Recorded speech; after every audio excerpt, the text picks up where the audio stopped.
5 Live Formula One. It was a win for England as George Russell was victorious in Austria. But was it foul play by the championship leader Max Verstappen as he and Lando Norris clashed in lap 64? We'll dive deep into the Austrian Grand Prix with Ben Edwards, Jack Aitken and Ruth Buscombe. Ben, remind us, talk us through what happened in the race, because it seemed like a fairly a dull one. For a while it did. Max Verstappen started from pole position, made a very good start, got away. Lando Norris started second and was chasing, but the gap was just opening up between the two of them. And at one stage, for a long time, it was at around 7 seconds. Lando got it down to 6 point something, and it looked very comfortable for Max Verstappen, who's been a dominant force at this track for many years. Then we got into the final round of pit stops and suddenly it all changed because it was a slow pit stop for Max Verstappen. They had a problem changing one of the wheels. And the seconds that he lost as he came out meant that Lando Norris was within a couple of seconds. That was very quickly. 1 second, he was in the DRS zone. And then we had a real battle going on for quite a few laps between them. And then it all went wrong. It all went wrong. Neither of them ended up winning. Lando didn't finish. Max Verstappen did finish, scored some points, but he didn't take the victory. And the victory went to George Russell, who'd been solid throughout. He was running in third place, pretty much on his own. But once the top two went out, it was a fairly straightforward victory for George. And also a very good second place for Oscar Piastri, who'd moved up from 7th on the grid. And the final podium slot went to Carlos Sainz. Yes, Russell, Piastri, Sainz were the top three. Then Hamilton, Verstappen, Hülkenberg, Perez, Magnussen, Ricciardo and Gasly rounding out the top 10. The only non-finisher, Lando Norris. Jack Aitken, former F1 driver, please talk us through what happened, because obviously we know that the pit stop, and we'll talk about this with Ruth in a minute, the pit stop closed the gap. But what happened to make Max Verstappen and Lando Norris crash? Well, as I was saying, it was building over a series of laps, really, where Lando was well within DRS range and using that very effective toe to challenge him into turn 3. And on a few different occasions, he was able to lunge up the inside and was complaining that Max was moving under braking, which, in my opinion, he was. He was reacting to Lando's moves quite late. Nevertheless, Lando managed to avoid contact on both occasions, and on one occasion, he did take the lead on track, but then had to cede it back because he'd overrun the corner, gone outside of track limits. And to avoid a penalty, he did have to give that back. But it was kind of all bubbling up and tensions were building. There was quite aggressive driving from Max to defend the position. And then on the lap where they did collide, Max defended to the inside. Lando went to the outside, was almost fully alongside and right to the outside of the track on the white line. And Max just kept moving over, trying to squeeze him to the outside to ensure that Max could get the best exit possible, because he knew if Lando was in his slipstream and close behind him going towards turn 4, it's very likely that Lando would be able to challenge him at the very least, and at the worst, just breeze around him, such is the power of the DRS. So that contact gave them both the punctures that resulted in them dropping down, and Max received a 10-second penalty for it as well. Jack, it was interesting when that contact was made, because it wasn't a heavy contact. They were still both in a straight line. It was before they actually turned, wasn't it? Yeah, and it looked like there was just a slight difference in speed, with Lando still moving up the outside faster than Verstappen, and they kind of touched wheels rim to rim, and both of the rims suffered damage. And when you damage the bead of the rim, that's where the tyre locks on and it creates an instant puncture because the bead just blows out. So Max's was instant and quite dramatic. Lando's, we were unsure for a little bit if he was able to carry on, but that did eventually completely disintegrate as well and take a fair bit of the car with it and scatter carbon all over the track. Ruth, it's interesting that from a technical point, because I've seen lots of wheels-to-wheels incidents in motor racing where they just carry on. But that, as Jack said, technically when the tyres hit each other, wheels hit each other, just in that form, it can make all the difference. Yeah, I mean, I think you explained that perfectly. 10 out of 10, no notes. Thank you, Ruth. I love that. Let's hear from Lando Norris now, and then we can debate what he says. I thought it was a good race until then. Clearly a little bit on the back foot in terms of overall pace comparing to Max. You know, the first and second stint, he would always just edge away that little bit. But they just seem to make a lot more mistakes than what we did. They messed up their pit stop, which is rare from them, but clearly a bit of pressure from their side, and they started to slip up a little bit. But I felt like I drove a good race. I kept myself in the fight the whole time. It was very difficult on track easy to make mistakes, difficult to drive because of the wind and conditions and things like that. But just feel let down. a lot of damage on the car. The car's completely destroyed now, so yeah, a shame. I don't know. You want to keep driving, and if I go back to the pits in a better way, I could have probably gone out and got some points, but the car was too badly broken. So I don't know what I'm going to say. I did all I could. I gave a fair, respectful, on the edge battle, but that's not what I got in return. Obviously, you and Max have always been good friends, or you've long been good friends. Is it the kind of thing that you want to go and chat about? Because obviously it's not for me to say, it's for him to say something. I did nothing wrong. He was the one in the wrong, so he's the one that should say something, not me. Fascinating listening to Lando Norris there, and he's speaking to Lawrence Barretto, who asked all the right questions as well. I just feel for him, Jack. Listening to him, it's like his heart broken. He knows he's lost that race, and he could have won it potentially. Yeah, and he does seem, just like you said, let down, I think, because they are good friends off the track and have been for a while, and I'm fairly sure that will continue, but it's always hard when you have to get in the car. You can't be friends on the racetrack, but you do expect that respect, and that's what he was talking about, and he doesn't feel that he was given that today, and it's cost him the ultimate in a Grand Prix. His chance of a win, of which they're still chasing those wins, are still very precious to Lando and McLaren, and it is sad to see it end that way. Ben, did Verstappen do the wrong? I mean, it sounds, if you listen to Lando Norris, he is convinced that Verstappen was in the wrong. Are you as convinced? Actually, watching it again, as we have, I think even Max might regret it when he looks back at it. I can understand it at the time that you're always trying to squeeze a driver and not give them too much space, but actually I think he just squeezed a little bit too much in that caused the touch between wheels between them. And I think even Max might look back at it and think, maybe I just eased over a fraction more, because he lost even the chance of finishing second today. Yes, he still managed to score some points, but when you're going for a championship, I know he's got a comfortable lead, he's in a very good place, but I've seen this in the past in Formula One. If you make a mistake that loses you valuable points, it can really hurt you later on in the season, and sometimes it's better to finish second than it is to take the win. And I do think that he just was being a little bit too pushy, which we have seen from Max in his earlier years. We used to see that more. I haven't seen it for a while from him. He's usually been very, very fair with his driving, but I do feel he was a little bit too harsh this time. Yeah, I mean, ultimately, they both got penalties for different things. Like Lando got penalties for track limits.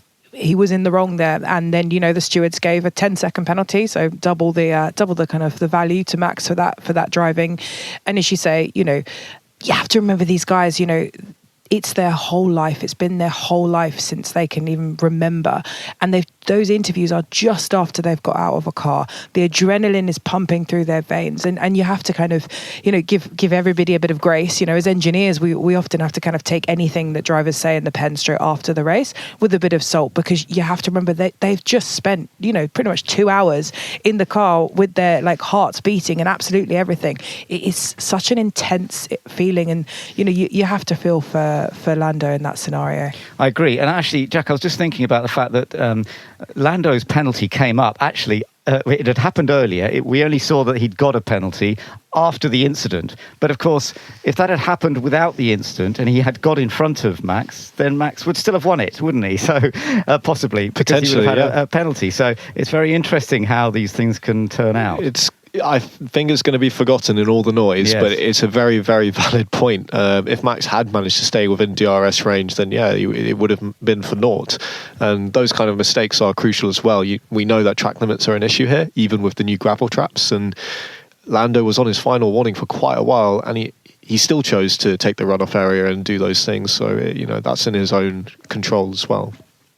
Yeah, they both made mistakes today. It wasn't a perfect race, by either of them. But just the racing was, so phenomenal for those laps. And for us, and I'm sure for you guys at home, if you watched the race, it was a race of, I wouldn't even say two halves. Let's call it 2/3 and 1/3, because that Red Bull and Max, you're such an engineer. They didn't put they didn't put a foot wrong, and it was that uncharacteristically slow pit stop. And again, we need to understand what caused that slow pit stop, because it's not necessarily just the guys there in the box. There could have been an issue, there could have been a problem with the cross thread. So, but let's just say that stop changed the race completely, because after that point, rather than having that kind of 6-7 second buffer, the to and froing, it was back being Lando versus Max, as we saw in those first few laps of the sprint race. That if you're in that DRS zone, you can't break the DRS.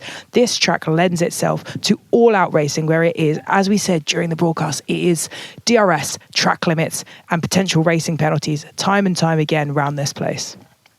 Right, let's hear the other side of the story. It is Max Verstappen speaking to Lawrence Barretto. Hey Max, hard luck. Obviously, you never want to see races end like that. Just give me your view of that battle with Lando. Yeah, it's of course unfortunate. It's stuff that you don't want to see happening. It's as simple as that. Of course, I will look back at it, because I mean, of course, at the moment it's easy to say stuff. I think it's better to just look back at the footage of what exactly went wrong, because it was a bit of I would say, an awkward angle that we touched. It's something that, yeah, it's very weird, and also for both of us to get a puncture with it was, yeah, really bad. But we also did so many things wrong throughout the race that we put ourselves, in a position like that. So those are also things that we have to look at to improve. I think both of you guys were saying throughout the race that you felt both of you weren't doing the right thing. I know you're good friends. Is this the kind of thing you'll go away and talk about going forward? Yeah, of course we'll talk about it. At the moment, I think it's not the right point. It's better to just let things cool off, I think, ideally. But besides that, I'm more annoyed also with just how the performance of the racers and the mistakes that we made that normally we don't make. Right, thanks, Max. So a very considered Max Verstappen. Jack, how do you read it? Yeah, I think the lack of accusation kind of paints that he feels he may have done something wrong there. It's very calm and sensible. He wants to go back and look at it, and I think by virtue of him not feeling the loss as much as Lando, he's got however many race wins now, so he's safe in the championship lead. Doesn't mean as much. He's able to take that more measured approach, but I suspect he knows he's done something wrong there. Yeah, I agree with what Jack said there. When you're in the car, it is so difficult to tell, and kind of, especially, if you're the person that's getting a penalty and you have all that wealth of experience, it isn't just a line for the media. You do often need to rewatch it back, like time and time again. Even, like multiple world champions like Lewis will rewatch a clash and then I think it was even on kind of, one of the television shows that we can't name the name of. But, he goes back and goes, actually, I rewatched that and I'm sorry, mate. Like, I didn't mean to do that. So the fact that, he's said that, and the other point that he mentioned was correct. They both lost the race today. He was in a commanding lead. He'd got pole. He'd built out a kind of nice 7-second, 8-second buffer. Even it only went down to 6. He was going through back markers, and that slow stop, was the moment where he had that race taken away from him as well. It was kind of one of those races where, neither of the two fastest cars, were able to win it through different reasons. We were talking off air about the penalties and how they were applied, when they were applied, whether they were right or wrong. 10 seconds for Max, in light of the fact that he was able to finish the race and Lando wasn't, to me, as a fan, doesn't seem quite right, Jack. I know, and I completely sympathise. But if you're a steward, you have to make your decisions based on the actions, not on the consequences, because that's the only fair way to do it. It's not necessarily in Verstappen's control that contact led to punctures, led to the end of Lando's race. What was in his control was causing the contact in the first place, and that's what they penalise. And they have to be very disciplined about that, because you just go down a rabbit hole of it's not fair if you start penalising based on what happens afterwards. So I agree with that penalty. What I don't necessarily agree with was how long it took them to intervene in the battle. Lando, for one, should have had a track limits penalty earlier than what they announced. That was a 5-second penalty. And on Max's side, he should have been penalised, in my opinion, for reacting to Lando's moves. He was very clearly reacting under the braking zone to Lando and putting him in a dangerous position. Lando did very well to avoid him, and I don't think they even investigated it, which was really disappointing. And part of that is there was no clash, no incident, and that's often the prompt for an investigation, it shouldn't be that way. He should have been penalised as well. Yeah, on Ruth's rulebook, she completely agrees with you there, Jack. So in terms of the application of the penalty, as you say, you can't judge it on the result, otherwise you open a can of worms, which in the long run is, worse for everybody, both at the racetrack and watching at home.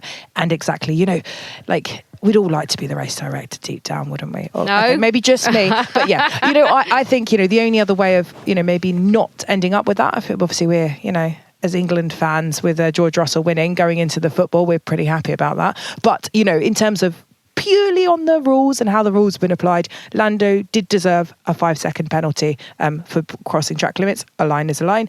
And as Jack says, Max did probably deserve at that point, it would be the 5 seconds. They have the choice to give a 5 or a 10. 5 seconds for those initial moves, which would then have been, that would have been really cool, wouldn't it? Because then they would have both been carrying a 5-second penalty. Easily it's 1 versus 2 because they have way, way more of a gap. They had kind of almost 20 seconds back to P3. And then it would have been like, okay, guys, have a crack again. Keep the car on the track and don't move under braking. Now let's see who's coming out in front. So we would have had a completely different, race to the finish. So that would have been quite fun as well, wouldn't it? That would have been absolutely thrilling. One point I wanted to pick up on with Max, he said, we did so many things wrong along the way. And I don't quite know his intention of that answer, whether it was Red Bull and he did so many things, or in his battle with Norris, he did so many things wrong. And I can't quite split out what he meant by that comment, but I found it fascinating that that's the one thing he did concede. I think it was a bit of both, actually, in his own mind, because I think he was disappointed with that pit stop, that didn't go well. And it's rare, because Red Bull are one of the best stoppers, aren't they, in the pits, Ruth? I mean, we've seen them so many years, and they're often setting the outright pace. It went wrong for them today. And there was another point in the race where he was talking on radio as if he wasn't quite happy with the way the car was behaving.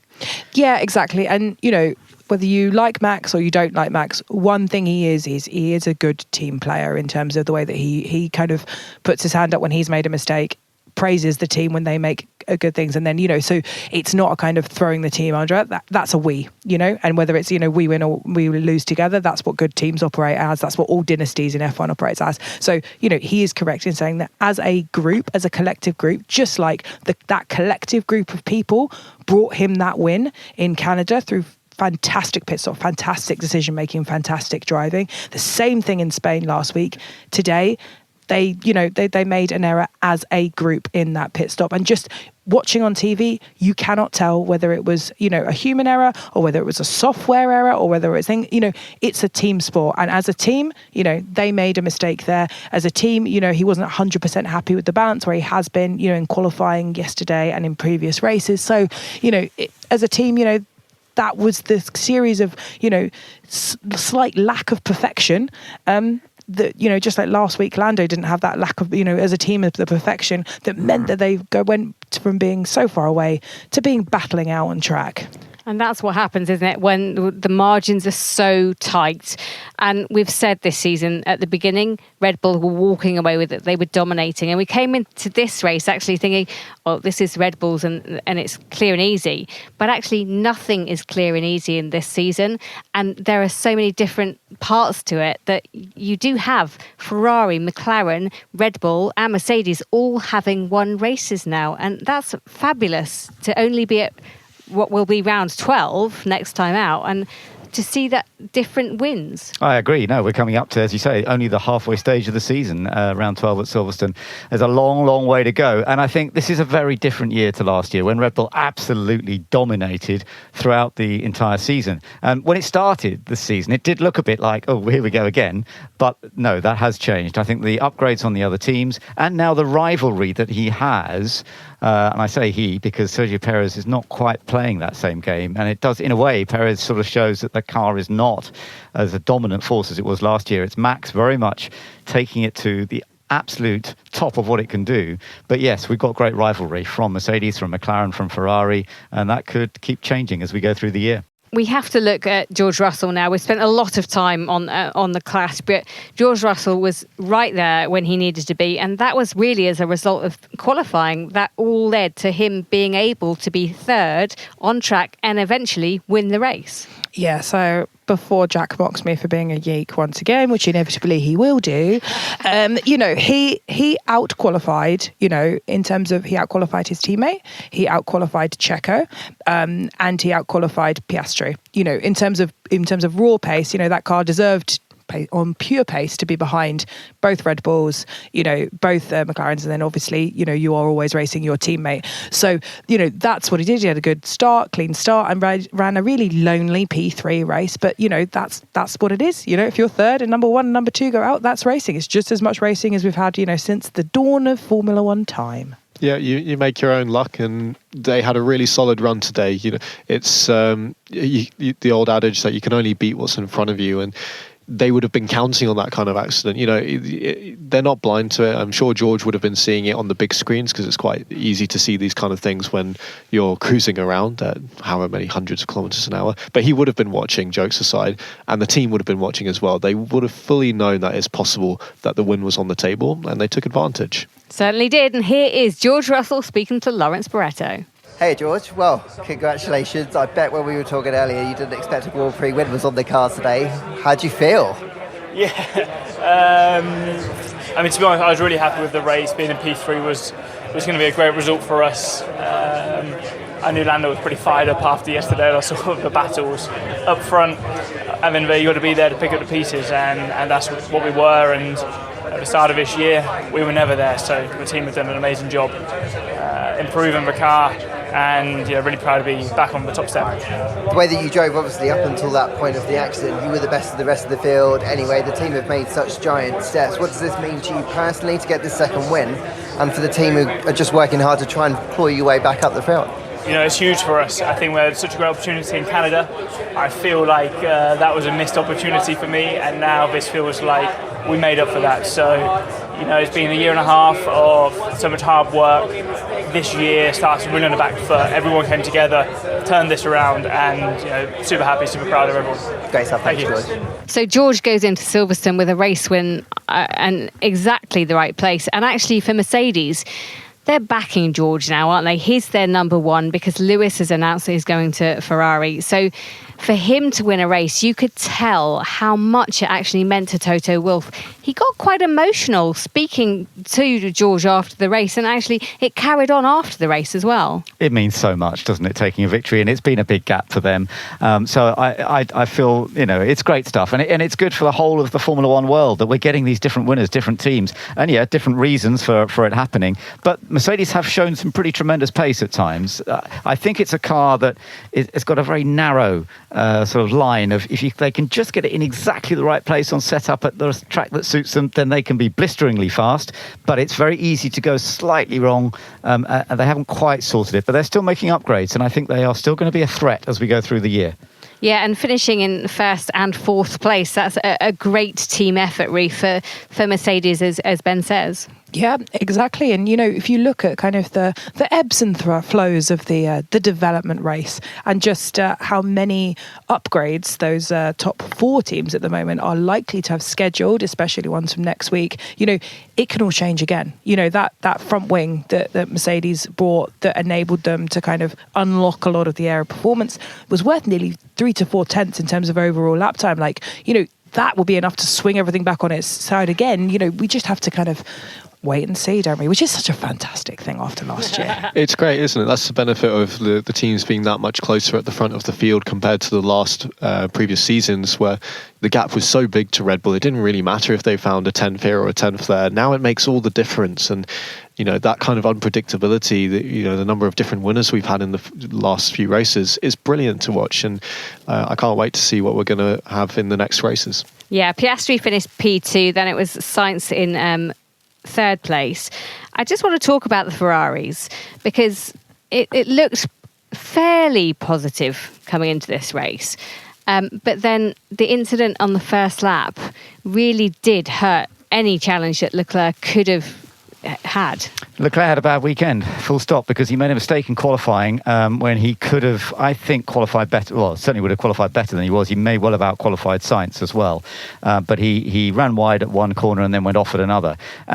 And it just wasn't a good weekend for Leclerc. And I feel for him into turn one because it wasn't his fault. He was in the middle, and there was a car on either side of him, and there was contact with Piastri on the outside. He didn't do anything wrong, but he was just a bit unlucky. This weekend just didn't go his way. But I do think you're right in saying that Ferrari, we know, can be strong. They've taken 2 wins. He took the win at Monaco, that crucial victory. Carlos took the win in Australia. Yes, I know that was with Max having a mechanical problem as well. But they have shown tremendous pace at certain times. Just depends on the upgrades that Ruth was talking about from all of these teams. It's very hard for us to predict, but it's fun to have this mix. It really is. Red Bull sit at the top of the constructors on 355 points. Ferrari second with 291. Then McLaren third on 268 and Mercedes on 196. Let's just go through the order. And I think we have to give an outstanding award. I'm just chucking them around. For Haas. Ruth. Yes, they are my, midfield team of the day. And, the points that they took home today, they're now sitting on 19 points. They got a P6 and a P8 today. This is gold dust. They obviously they've jumped Alpine, but P7 in the championship, and getting that haul of points on a track that's always suited them well, but they executed. It wasn't a race in the midfield of kind of huge strategic decisions. It was a case of making a solid, cleanly executed 2-stop work. Everybody had the same 2-stop strategy. It was about timing your pit stops right, not getting undercut, not getting overcut, not running out of tyres, and it was so close in for those last points. And that Ferrari of Charles, even if it was a little bit damaged, was coming back from the back, to come P11. I think very well done race by them. They kind of arguably jumped the Alpine actually through by just executing a really solid race, while the Alpine, maybe had a little bit of an off when it came to the strategy there. So yeah, well done, Haas. Good work. Jack, I actually wanted to ask you about the Haas drivers because we know, of course, Nico Hülkenberg is going to be moving on to what is Sauber, but it's going to become Audi. Big name, of course, in Formula One coming in. But what about Kevin Magnussen? Because he's got this problem that if he gets any more penalties, he will lose a race. But actually, he drove pretty well today. He got some good points. Does he deserve to stay in there, It's such a hard one to judge because, when a car... Okay, they've had a brilliant weekend here in Red Bull Ring, but traditionally, they've struggled this year and have done for a while. It's always hard to gauge the driver amidst a poorly performing car. And Magnussen has generally trailed Hülkenberg on 1-lap pace, and he's had a very messy season to date. So, you can't just sweep all of that under the rug now that he's had a couple of good races, but it certainly seems to be swinging back in his favour.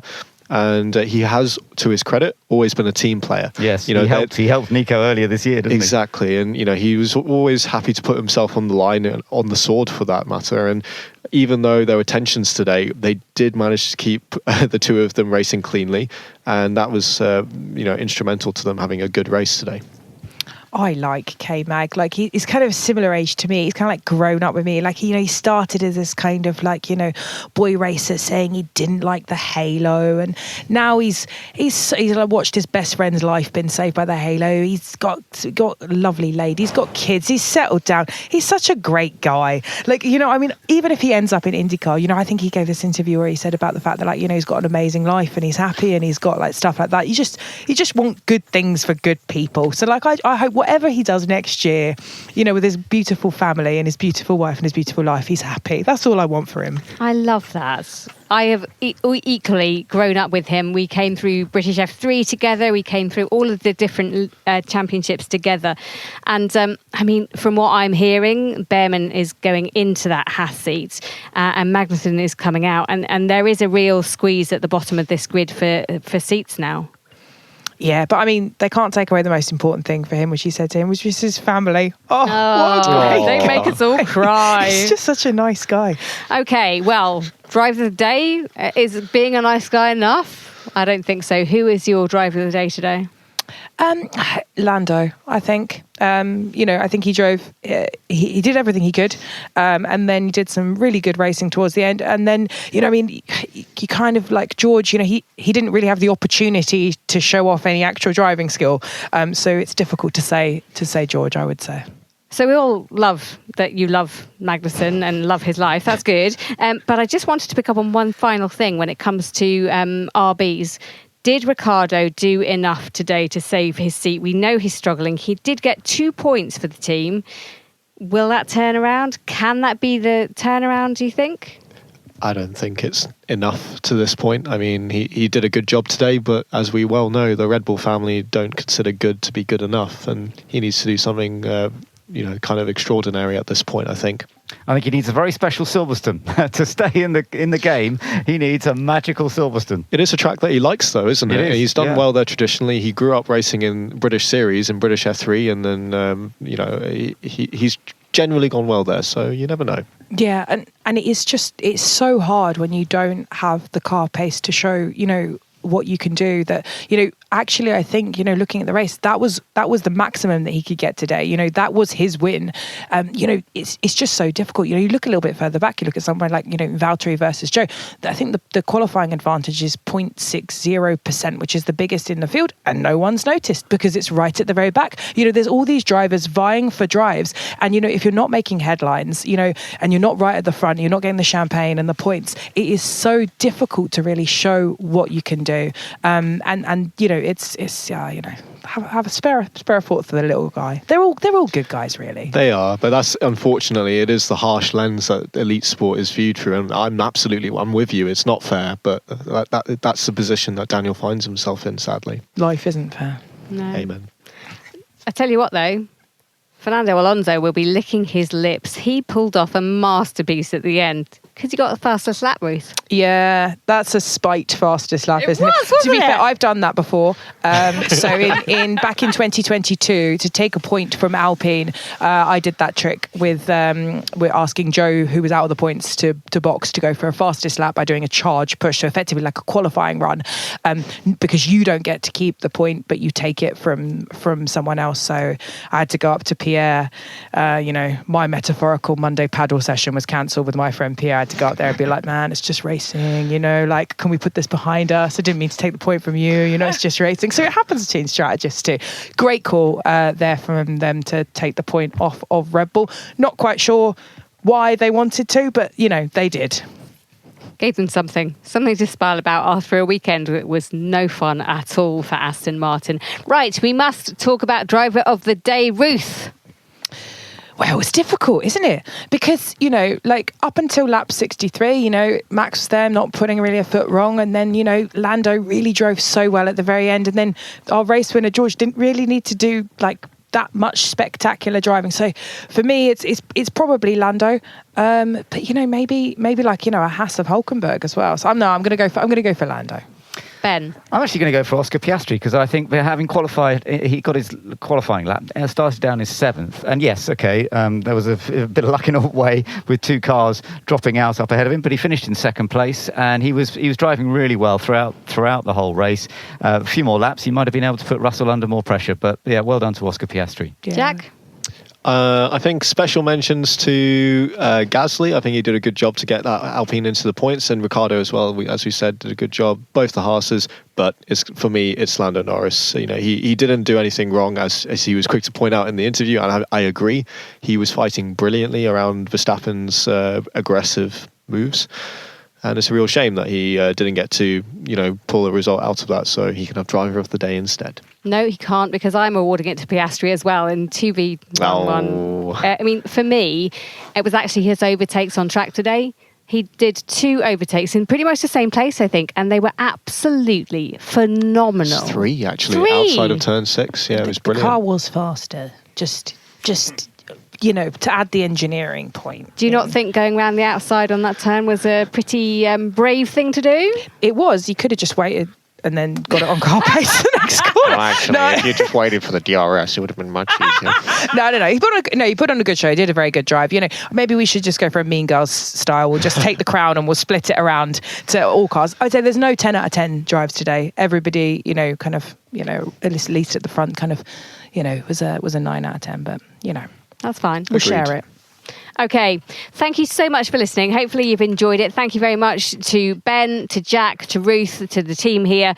This has been an IMG production for BBC Radio 5 Live.